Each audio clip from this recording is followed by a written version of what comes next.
Romanos capítulo 5, a partir do versículo 1, diz assim: sendo, pois, justificados pela fé, temos paz com Deus, por nosso Senhor Jesus Cristo, pelo qual também temos entrada pela fé a esta graça, na qual estamos firmes, e nos gloriamos na esperança da glória de Deus.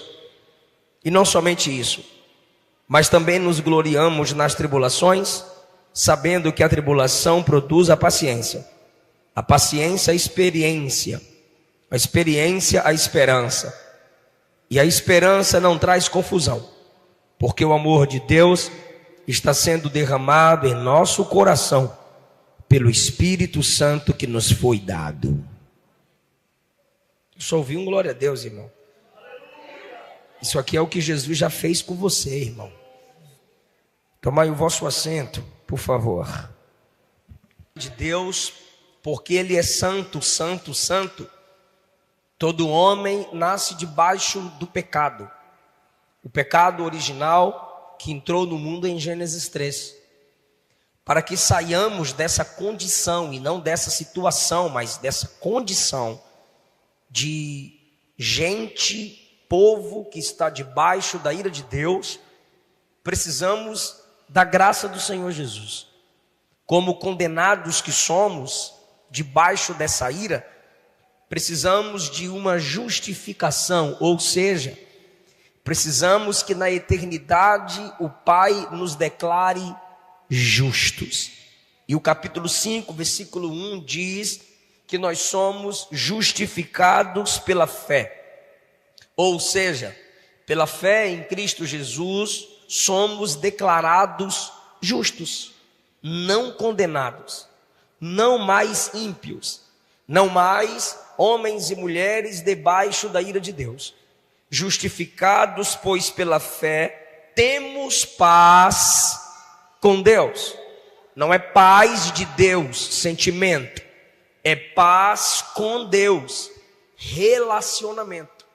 Através de Jesus, temos amizade com Deus, através do sacrifício de Cristo na cruz do Calvário, e nossa fé nesse sacrifício, deixamos de ser inimigos de Deus e nos tornamos amigos do Pai. Essa justificação, quem me ouve diz amém. Esse ato de justificar que é externo, quando cremos em Jesus, o Pai nos declara justos em seu tribunal. Quando cremos na obra e na vida do Filho, o Pai diz: eu pego a sua vida pecaminosa, eu pego a sua impiedade e tiro de você e coloco no Filho. Cristo morreu por nossos pecados, porque Deus imputou nele todos os nossos pecados, passados, presente e futuro. A nossa conta, que seria cobrada de nós, foi imputada, colocada na conta de Cristo. E o Pai então pega a justiça de Cristo e coloca em nossa conta. Assim nós recebemos o crédito da amizade com o Pai através de Cristo Jesus. Isso é ser justificado. Não devemos mais nada ao pecado, não devemos mais nada ao diabo, não devemos mais nada ao mundo. Somos livres da condenação do pecado. Podemos sentir os efeitos do pecado, podemos sentir desejo de pecar, mas a culpabilidade do pecado já foi paga na cruz do Calvário. E você sente isso quando você tem Cristo como seu único Senhor e Salvador. É isso que o versículo 1 está dizendo. Justificados pela fé, declarados justos e não condenados no tribunal celestial, temos paz com Deus. O juiz que iria nos condenar sai do tribunal de mãos dadas com a gente. Justificados, pois, pela fé, temos paz com o juiz, temos paz com Deus. Então, não é uma inimizade que foi tirada, é uma amizade estabelecida, porque Deus é o pior inimigo, mas é o melhor amigo. Para quem vive na prática do pecado, para quem vive tendo prazer em desagradá-lo, Deus é o seu pior inimigo. não são as pessoas que te desonram, não é o diabo que tenta te matar, roubar e destruir, não é o capeta, não é seres humanos, não é anjo. Não, seu pior inimigo é Jeová. Porque contra ele ninguém pode. Demônios expulsamos em nome de Jesus. Pessoas, podemos buscar a justiça dos homens, ou simplesmente nos afastarmos, ou perdoarmos. Agora, diante de Deus, só o que Ele propõe. Se Ele não quiser se afastar, Ele não se afasta, e Ele será a sua perturbação. Se Ele quiser se afastar, Ele sai. Se Ele quiser ficar, Ele fica. Ele é soberano sobre tudo e todos. Então, o pior inimigo do homem não são suas dores, não são suas lutas, não são os outros homens, não é o diabo, nem é o pecado. É o próprio Deus. A sua maior bênção é ter Deus como seu amigo. A Bíblia diz que Abraão foi, sendo justificado pela fé, foi chamado de o amigo de Deus. Tiago, capítulo 2, versículo 23. Mas, antes de ser chamado de o amigo de Deus, ele foi justificado pela fé. Ele foi declarado justo porque ele creu na palavra de Deus em que ele ouviu. Isso foi a maior honra de Abraão. Agora, isso não foi só para Abraão. Quem me ouve diz amém. A Bíblia diz em João 15, do 13 ao 15, que Jesus também chamou seus discípulos de amigos. Então Abraão teve paz com Deus, o pai da fé, e os discípulos foram chamados de amigos de Jesus. Tiveram paz com Jesus porque andaram com o autor da fé. E nós também temos essa amizade, essa paz com Deus. É o que diz Romanos 5. Justificados pela fé, temos paz com Deus. Versículo 2. Por Cristo, ou seja, pelo qual, por Ele, pelo Senhor, temos entrada. Diga entrada. A expressão entrada aqui significa acesso. Por Cristo temos acesso a esta graça. Nós fomos conduzidos. A palavra acesso aqui é introdução. Ninguém nasceu amigo de Deus. Nós fomos introduzidos a esta graça. Nós fomos levados pelo melhor amigo do juiz, que é o próprio Senhor Jesus.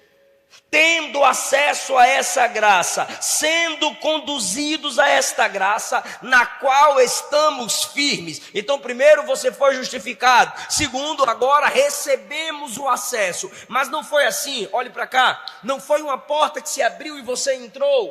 Alguém veio do lado de fora te buscar e te conduziu. Esse alguém que veio é Jesus. Porque Deus amou o mundo de tal maneira que deu seu Filho unigênito para que todo aquele que nele crê não pereça, mas tenha vida eterna. João 3,16. Lucas 19, Jesus disse na casa de Zaqueu: o Filho do Homem veio buscar e salvar o que se havia perdido. Ele veio até nós, o Verbo se fez carne, ele veio para nos conduzir a esta graça. Que graça? Graça que justifica. Por ele temos acesso a esta graça. Terceiro, primeiro, justificados. Segundo, conduzidos à graça. Terceiro, na qual, ou seja, nessa graça estamos firmes. Você não apenas foi chamado para a salvação e foi humilhado no tribunal. Não, ele diz agora justificados, agora com acesso à graça, nós estamos firmes, como quem tem certeza do que tem, como quem tem certeza do que foi feito, como um soldado firme em seu posto. Estamos firmes na graça, firmes em nossas obras, não, firmes na graça, ou seja, eu estou firme confiando que Ele não me abandona, confiando que Ele cuida de mim, confiando que Ele vai me dar graça para vencer o mundo, o pecado e o diabo, aleluia. Agora, o Salmo 1,5 diz que os justos permanecerão de pé no dia do juízo. É pela graça que nós estamos firmes em Cristo Jesus, não rejeitados, não condenados, não desprezíveis, mas firmes, assustando até nós mesmos. Meu Deus, o que eu já passei, o que eu já enfrentei, quantos tropeços, quantas quedas, e aqui estou eu, bendizendo a Cristo, exaltando a Cristo, ouvindo a palavra de Cristo. Outros poderiam estar, desviaram, outros poderiam estar, caíram, talvez brincaram com a graça, talvez pensaram que a igreja era simplesmente um ponto de encontro com os irmãos e não desenvolveram a sua fé. Mas você está aqui, firme na presença dele, pela graça. Nesta graça estamos firmes, ou seja, você não pode estar deitado como se já tivesse alcançado tudo. Firmes aqui é dispostos a lutar como soldados que não abandonam o seu posto e o seu objetivo. Soldados que não são vencidos pela força do inimigo. Justificados pela fé, somos amigos de Deus, temos acesso a Ele, fomos introduzidos à graça. Fomos introduzidos na graça, porque por nós mesmos não conseguiríamos entrar. E agora nós estamos firmes, não jogados como os mais desprezíveis dos homens. Com a graça estamos firmes. Sem a graça, quando você lembra de quando a graça não trabalhava em você, quando o favor de Deus não trabalhava em você, quando a santificação do Espírito não agia em você, aí sim você poderia sentir-se um dos homens, o homem ou a mulher mais desprezível de todas. Agora, na graça, o texto diz, estamos firmes. E nos gloriamos na esperança da glória de Deus. Eu acho isso lindo. Por quê? Justificados pela fé em quem? Em Cristo. Você está olhando para trás, para a vida de Cristo, para a obra de Cristo. Temos acesso, é o presente. Você tem acesso. Você não precisa ir ao templo para orar. Você não vai à sinagoga, ao tabernáculo para orar. Você não vai ao monte para orar. Não, onde você orar, você tem livre acesso. No banheiro, no carro, no ônibus, debaixo da escada, na cama, seja onde for. Temos livre acesso. Isso é o seu presente, agora é o futuro. E nos gloriamos na esperança da glória de Deus. O que é esperança? É aquilo pelo qual você espera a glória do Senhor que se manifestará. Olha que coisa linda. Justificados, santificados no presente, na presença dele, e esperando uma glória futura, que é a vinda do Senhor e a entrada na glória eterna. Aí agora, deixa eu fazer uma pergunta, seja sincera, seja sincero, por favor.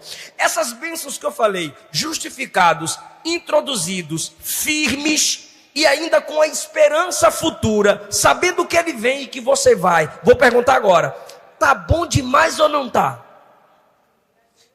Tá ruim, irmão? Tá bom ou não tá? Vou perguntar de novo. Justificado, amigo de Deus, introduzido na graça, firmes e ainda tem uma esperança de glória no futuro.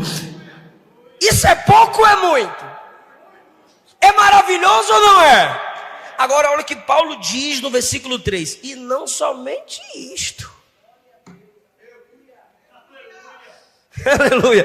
Quando você entende o evangelho da graça e recebe o evangelho da graça, você sabe que ainda tem muito por aí. E não somente isso. Imagine você ouvindo Paulo pregar, ou você lendo isso pela primeira vez, e ele diz, justificados, amigos de Deus, firmes na graça, introduzidos na graça, e ainda uma gloriosa esperança por vir. Eita glória, aleluia. Aí Paulo diz, calma, tem mais. O que tem ainda, Paulo? Ele diz assim, e ainda nos gloriamos nas tribulações. Peraí, eu pensei que tu ia dizer que eu vou virar anjo. Eu pensei que tu irias dizer que nunca mais eu enfrentaria a luta, que nunca mais eu enfrentaria a prova. E ele fala, a questão é que sem Jesus, você se atribula nas tribulações. Sem a graça, sem ser justificado, sem amizade com Deus, sem ser fortalecido e sem esperança futura, você desvia na tribulação. Você se torna inimigo das pessoas na tribulação. Você tenta destruir sua vida e a vida das outras pessoas na tribulação, se você não tiver consciência plena do que o céu fez por você na eternidade, do que o céu fez por você quando você recebeu Jesus. Mas quando você tem consciência da sua salvação em Cristo, quando você tem paz com Deus, quando você sabe que ainda que falte homens na terra e o seu melhor amigo é Ele, você enxerga as tribulações com uma outra perspectiva, você se gloria nas tribulações.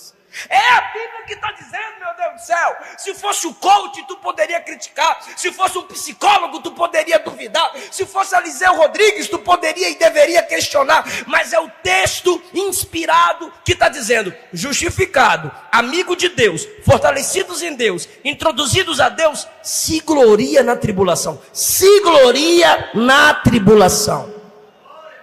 Então, o que é esse se gloriar? É se alegrar na tribulação, não pela tribulação em si. Fale comigo, toda tribulação.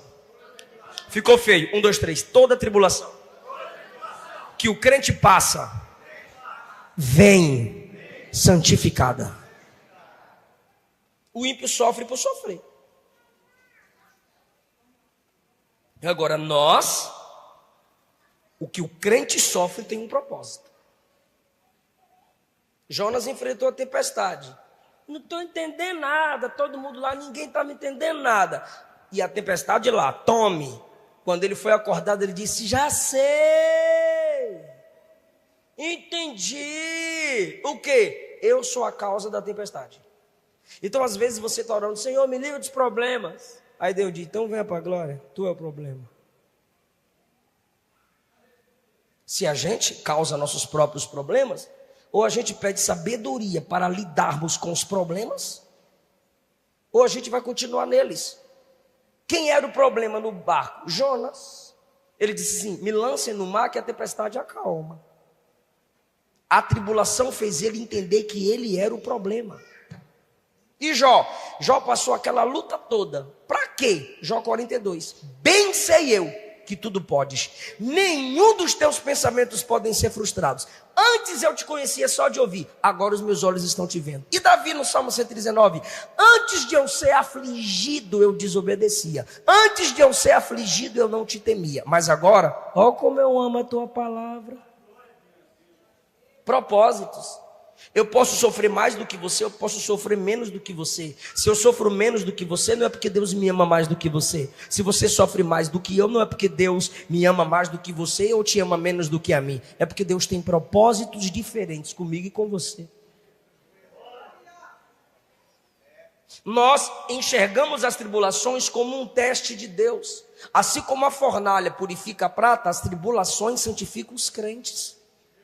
Porque a tribulação na vida do crente não vem por vir, não vem do nada, vem sob a permissão dele ou por decreto dele. Então aquilo que você perde o controle, que é o que significa tribulação, perca de controle, Deus não perde o controle de nada. Alguém toma posse dessa palavra? Nos gloriamos nas tribulações, sabendo que ela produz paciência. Sabe o que é paciência aqui? Perseverança, continuar. Eu vou até o fim, porque pelo que eu já passei, as lutas que eu já passei me levantaram, me firmaram, criaram uma cascadura em mim. Sabe quando tem gente que olha para você e diz: se fosse eu já tinha desistido, se fosse eu já tinha desviado, se fosse eu já tinha divorciado. Tu simplesmente olha para a cara dessa pessoa, se você tiver liberdade, claro, e diga assim: rapaz, tu não sabe o que eu já passei. Igual Jeremias olhou para o Senhor e disse: o Senhor me iludiu. Aí Jeová disse assim: tu está cansado porque está competindo com homens? Tô! Aí Jeová disse: agora eu vou te colocar para competir contra cavalos. Por quê? Porque quanto mais enfrentamos tribulações, Deus vai nos dando sabedoria. Irmão, fica ligado nisso. Cada vez que você pedir mais poder a Deus, Ele vai te dar pressão. Você não canta aqui, ó: como o farol que brilha à noite, como ponte sobre as águas, usa-me, Senhor. A esposa vai ficar enferma, pode ficar enferma, os filhos podem ficar enfermos, a sogra pode ficar enferma, o cunhado, o sogro, os amigos, não sei. Para quê, pastor? Tu não pediu para eu te usar na cura? Mete a mão na cabeça dessa véia, mete a mão na cabeça desse menino, expulsa aquela enfermidade. Vai chegar o seu colega de trabalho atribulado, precisando de uma sabedoria para tomar uma decisão. Tudo pediu para eu te usar. Lembra do texto que você meditou naquela semana? Lembra do seu devocional? Abre a boca e dá uma palavra para aquela pessoa. Se você buscar poder, Deus vai te dar pressão até tu explodir e usar o que Ele colocou dentro de você. A tribulação produz perseverança. Israel é quem é hoje. Israel, os israelenses. Eu não estou falando de judeu religiosos, eu estou falando de israelenses. O Israel, nação de Israel, é o que é hoje. Não tem medo de guerrear contra ninguém e nunca perdeu batalha para ninguém. É quem mais tem armas tecnológicas avançadas para encarar inimigo, mesmo sendo pequeno e encurralado ao mar. Por causa de tantas guerras que já enfrentou, foram se aperfeiçoando na inteligência de guerra. E hoje encara qualquer um frente a frente. A tribulação produz paciência. Então o que você está passando agora, como Jesus disse em João 13, você não está entendendo agora, mas vai entender depois. Quantas vezes eu saía triste da igreja quando eu acabava de pregar e perguntava para o meu pai que está ali atrás: gostou da palavra, pai? Não. Gostou da palavra, pai? Pregou nada. Gostou da palavra, pai? Está sem unção. Gostou da palavra, pai? Estudou pouco. Isso faria com que muitos desistissem. Quem é casado com esposa que entende de Bíblia também passa a luta. Meu bem, tu prega melhor que isso. Meu bem, tu gritou muito. Meu bem, tu errou naquilo. Se o cara for Nutella, ele não vai pregar mais, ou não vai cantar mais, não vai ministrar mais. E essas pressões do meu pai me fizeram chegar até onde eu cheguei. E eu sei que eu não sou um pregador ruim. Por quê? Pelo que eu já passei, pelas críticas que eu já passei. Pastores, minha esposa acompanhou, pastores querendo desfazer meu sermão depois que eu preguei. Eu disse: não, eu não errei, eu vou estudar mais ainda para provar minha tese. E estudei mais ainda e o pastor ficou para trás. Se você quiser crescer, é debaixo de pressão, irmão. Você não é bebê, Jesus não é babá, a igreja não é berçário. Pastor Darlan sempre diz assim, crescer dói. A tribulação produz a perseverança. Israel é quem é hoje, que ninguém destruiu, como eu já disse, pelas lutas que já passou. Casamento. Quem é casado sabe quantas lutas você enfrenta. E aí a esposa vai entendendo o marido, e o marido vai lutando, jejuando, orando de madrugada, subindo vigília para ver se tenta conseguir, tentar entender a mulher. As irmãs não gostaram dessa. Mas a tribulação produz perseverança. A perseverança produz experiência. Eu vou repetir isso. A perseverança, que é a paciência, produz experiência. Escute o que eu vou lhe dizer. Se você não perseverar, você não vai ter experiências. Se você desistir, você não vai ter a experiência que você tanto deseja. Se você desviar, abrir mão do cargo, abrir mão do chamado, desistir de tudo, você não sabe o tanto de experiência que Deus tem preparado para você. Se você desistir logo, se você parar agora, você não vai viver o que Deus quer que você viva, que vai marcar a sua história. Só tem experiências quem persevera. Estou buscando o batismo com o Espírito Santo, pastor. Já cansei. Continue buscando o batismo do Espírito. Estou buscando sabedoria na palavra, pastor. Eu quero o dom de mestre. Não desiste. Você vai ter a sua experiência. A perseverança produz experiência. Experiência de ver Deus te consolar. Experiência de como diz a Luana, ver Deus agir nos detalhes. Tem coisa que às vezes eu venho estressando com a Luana no carro, ou ela vem estressando comigo no carro, vindo para a igreja. Já teve um momento que eu tive que pedir perdão para a Luana, ela descendo do carro, e eu estressado, e cheguei na igreja com cara do Satanás, de tanta raiva. E Deus vem com a profetisa, chama a Luana e fala o que a gente estava discutindo no carro. Falei, que Jeová fofoqueiro é esse? Que dom de fofoca é esse? Aí ela olha para mim e diz, é que Deus é detalhista. E é sempre para o benefício dela.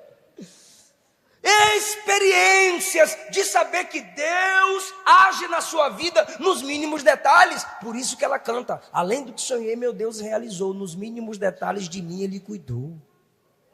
Não desiste de orar, não desiste de buscar, Senhor, me liberta, Senhor, me transforma, Senhor, caí de novo, Senhor, pequei de novo, Senhor, eu quero mudança, Senhor, eu quero sabedoria, Senhor, produz em mim o fruto do Espírito, para que os outros vejam sua glória na minha vida. Aquele que em vós começou a boa obra, há de completar até o dia final. O Espírito Santo está dizendo a alguém, se Ele não desiste de você, por que você quer desistir do que Ele tem para você? A perseverança vai produzir a experiência, e a experiência vai produzir esperança. Quem tem mais experiências com Deus, tem mais esperança no amanhã. Eu já vi a Kelly, a Clara falar para a Luana, tia, se fosse eu não daria conta. Tia, eu não daria mais moral. Tia, como é que a senhora consegue?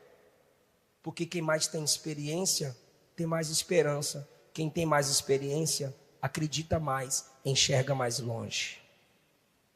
Então os adolescentes precisam aprender com jovens que têm experiências com Deus. Os jovens que têm experiências com Deus, precisam aprender com as irmãs mais velhas, com os irmãos mais velhos. É o que Paulo fala a Tito no capítulo 2 da carta que leva o nome Tito. As mulheres idosas, os homens idosos, ensinar as mais novas. E os jovens ensinarem uns aos outros. Nós vamos aprendendo com quem tem mais experiência. Eli e Samuel. Eli era o jovem chamado, 1 Samuel 3. Mas quando Deus chamou Samuel, ele correu atrás de quem? Do sacerdote Eli. Eu vou ficar mais perto de quem tem experiência. Escute-me, por favor. Deus está chamando Samuel e Samuel não sabe que Deus está chamando ele. Sim ou não? Ele não sabe. Deus está chamando Samuel e Samuel não sabe. Aí ele começava a correr atrás de Eli. Aí o texto diz assim, Eli entendeu que Deus chamava Samuel. Ou seja, a experiência produz esperança. Quanto mais experiência tem, mais esperança também se tem. Eli viu em Samuel a esperança profética para a nação de Israel. Quando Maria recebeu a promessa, essa é uma das lindas mensagens que a Luana prega. Quando Maria recebeu a promessa de que seria mãe do Salvador, ela pegou algo que o anjo falou para ela. O anjo disse assim, Isabel, tua prima, aquela véia, já está com 6 meses de grávida. Quando a véia estéril está grávida, o anjo falou um monte de coisa. A última coisa que Maria guarda é Isabel, velha e estéril. Está grávida? Tá, eu vou atrás dela. Isabel já estava 6 meses de experiência de gravidez na frente de Maria. Maria não foi atrás de José, José que foi atrás dela. Maria foi atrás de Bebel. Duas doidas. Maria foi atrás de Bebel, Isabel. Por quê? Porque uma é virgem e vai engravidar. E a outra é coroa, estéril, está grávida. Duas doidas. Então, se você é alguém de experiências, você vai andar com quem tem experiência. Pastor, ainda não cheguei nesse nível. Então você precisa entender, quanto mais experiência, mais esperança. Isabel tinha esperança porque já tinha tido várias experiências. Maria precisava adquirir experiência para adquirir mais esperança. Então, irmão, aprenda a viver o evangelho. As experiências que você tem, pelas lutas que você coloca na presença de Deus, vai te dar mais esperança. E eu encerro no versículo 5. A esperança não traz confusão. Sabe o que é confusão aqui? Vergonha. A esperança em Deus não vai trazer vergonha. Olha só, para você chegar nesse nível de não ser envergonhado, vai passar pela tribulação, vai ter perseverança, vai ter experiência, vai ter esperança. E essa esperança não vai te envergonhar. Que esperança é essa? Eu estou esperando que Deus vai fazer. Eu estou esperando que Deus vai santificar o meu caráter. Eu estou esperando que eu serei liberto. Eu estou esperando para ver na minha vida a santificação de Cristo. Essa esperança não vai gerar confusão, não vai te envergonhar, não vão zombar de você. O diabo não vai destruir esse chamado, esse projeto. Sua família não vai continuar zombando. Essa esperança não traz confusão. Por quê? Porque você não vai desviar, você não vai cair, você não vai abrir mão do seu chamado. Você não vai voltar atrás, porque se você desviar, voltar atrás, abrir mão do chamado, olha o que diz o texto: a esperança não traz confusão, porque o amor de Deus está derramado em nosso coração. Ou seja, você não vai ser envergonhado, porque apesar das lutas, você não vai deixar de amar Deus.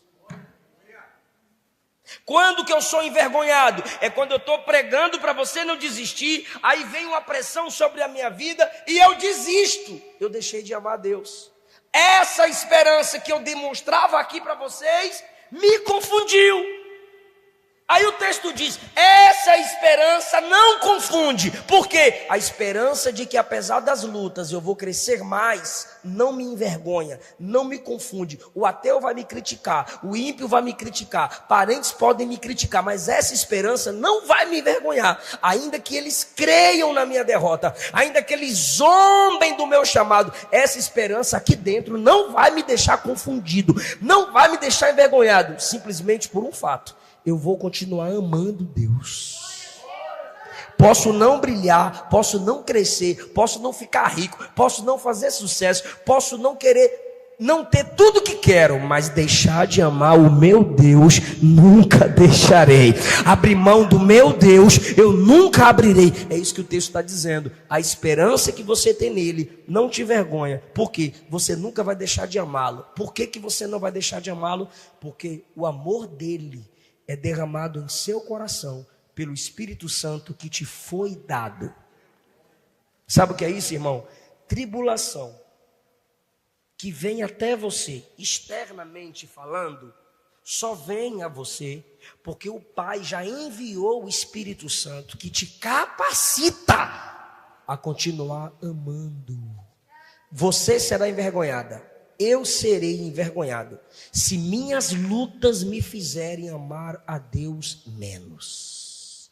Aí foi uma vergonha tanto tempo de crente, aí foi uma vergonha tanto culto, ô glória, lá baixúria, lá manaia, aí foi uma vergonha tanto manto, tanta vigília, tanto hino de adoração, tanto vídeo para as pessoas não desistirem. Se você amar a Deus menos, essa esperança te envergonhou, essa esperança te confundiu.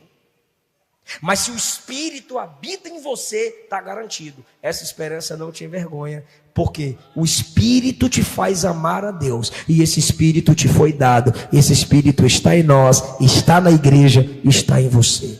O Espírito Santo está a cada dia nos capacitando para amá-lo mais. Se você o ama, você quer a presença dele. Se você o ama, você quer falar com ele. Se você o ama, você quer ouvir a voz dele. Se você o ama, você espera a vinda dele. Amém?